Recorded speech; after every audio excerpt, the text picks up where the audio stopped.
Solomon, the king of wisdom. But was he something more? The third king of Israel, blessed by God with unparalleled insight, yet ancient texts whisper of something darker. His temple was built in mysterious ways, his wealth came from unexplained sources, and his wisdom seemed to transcend human understanding. But legends say he didn't just rule a kingdom, he ruled demons. Ancient grimoires bear his name. Medieval texts describe a ring of unimaginable power.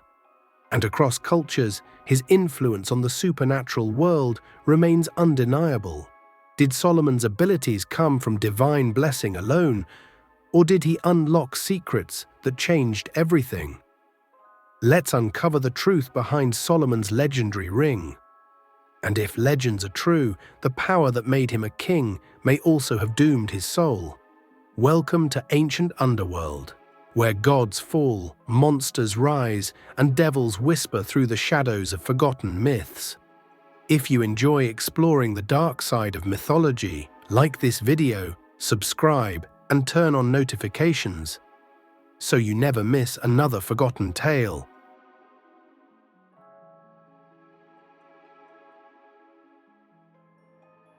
Solomon's story begins in the political turbulence of ancient Israel, where divine promise met royal ambition.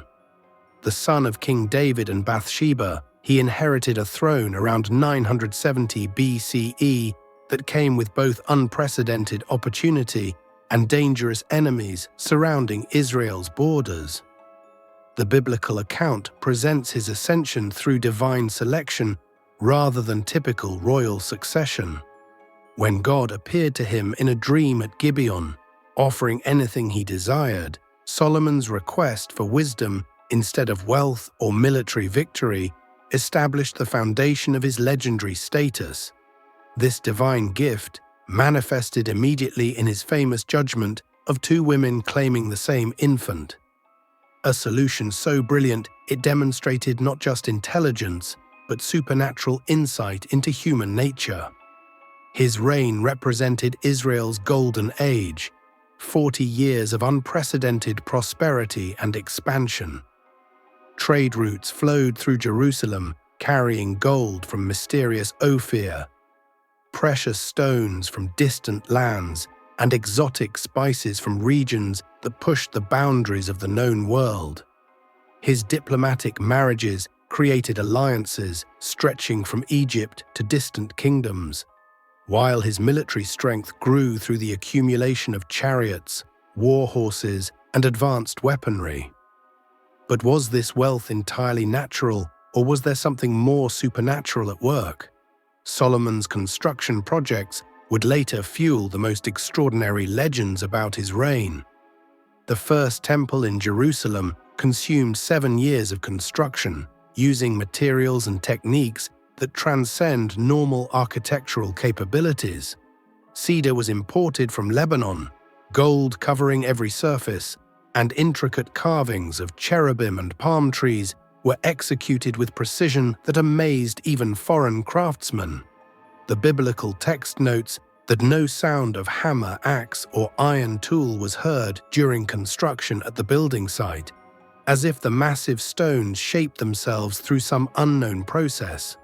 The Queen of Sheba's visit became the ultimate test of his legendary wisdom. She arrived with riddles designed to challenge the greatest minds, laden with gifts that demonstrated her own kingdom's wealth, yet left amazed not just by his answers, but by his understanding of mysteries that seemed beyond human comprehension. Yet even these glorious accounts contain hints of something unusual. The workmen possessed knowledge that seemed divinely inspired.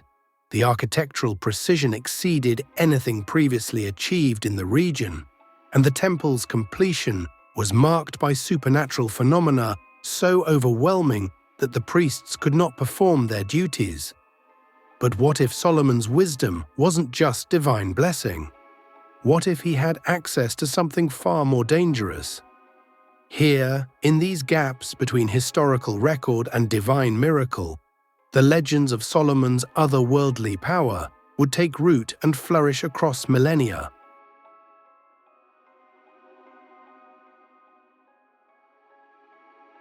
It's here the historical account ends and the forbidden texts begin. The Testament of Solomon emerges from the mists of history like a forbidden manuscript, written centuries after the king's death, yet claiming to reveal the true source of his legendary power. This ancient grimoire transforms the wise biblical ruler into something far more dangerous, a sorcerer king whose abilities came not from divine blessing alone, but from mastery over the fundamental forces of darkness.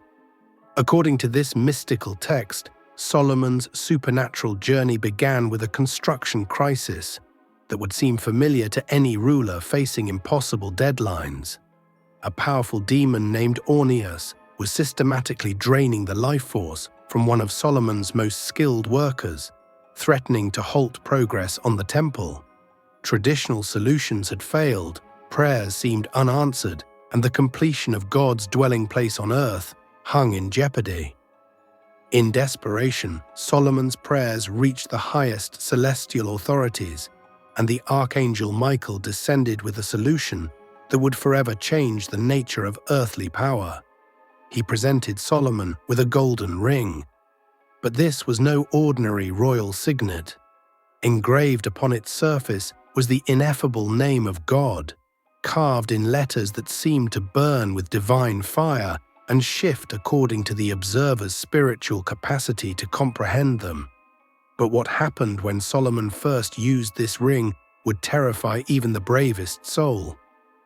The ring's power proved immediately and terrifyingly effective.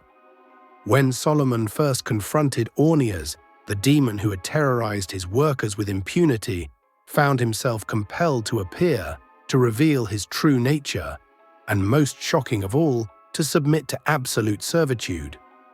But this initial victory was merely the beginning of Solomon's exploration into supernatural dominion. The Testament describes how Solomon discovered that his ring could compel any supernatural being to manifest before him, regardless of their power or unwillingness to appear. Angels, demons, spirits of the elements, and entities whose nature defied classification were all subject to the authority invested in that simple band of gold.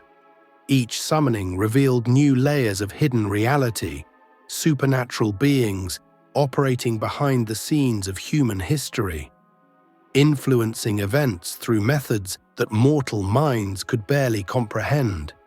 What followed was perhaps the most systematic investigation of supernatural forces ever undertaken. Solomon began interrogating these entities, forcing them to reveal not just their names and areas of influence, but their specific methods for affecting human affairs, their weaknesses, and most importantly, how they could be bound to serve rather than harm humanity.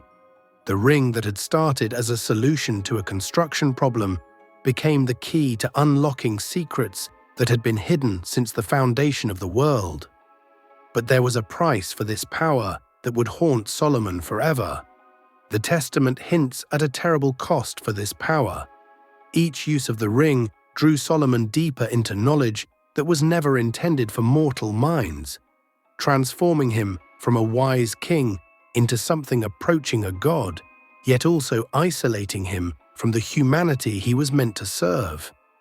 Through systematic supernatural interrogation, Solomon began to uncover something that would shake the very foundations of reality itself. What he discovered wasn't chaotic evil, but a carefully organized hierarchy of darkness that had existed since before human civilization began. A structure so vast and intricate that it would require its own systematic cataloging. Exactly 72 entities, each with specific powers, distinct personalities, and precise methods of manifestation. A supernatural government that had been operating in the shadows of human history, waiting for someone with the power and wisdom to unlock their secrets. But what Solomon learned about these 72 demons, their hierarchy, and their influence across religions would change everything we thought we knew about the supernatural world. What were these 72 demons? And how did they organize their supernatural hierarchy? The answers will shock you. Make sure you're subscribed and hit that notification bell, because in Part 2, Solomon's Secret Court of Demons will reveal the complete hierarchy, explore the grimoires that preserve their knowledge, and discover how Solomon's legend transformed across Judaism, Christianity, and Islam. The truth about the 72 demons awaits, and some knowledge, once revealed, cannot be forgotten.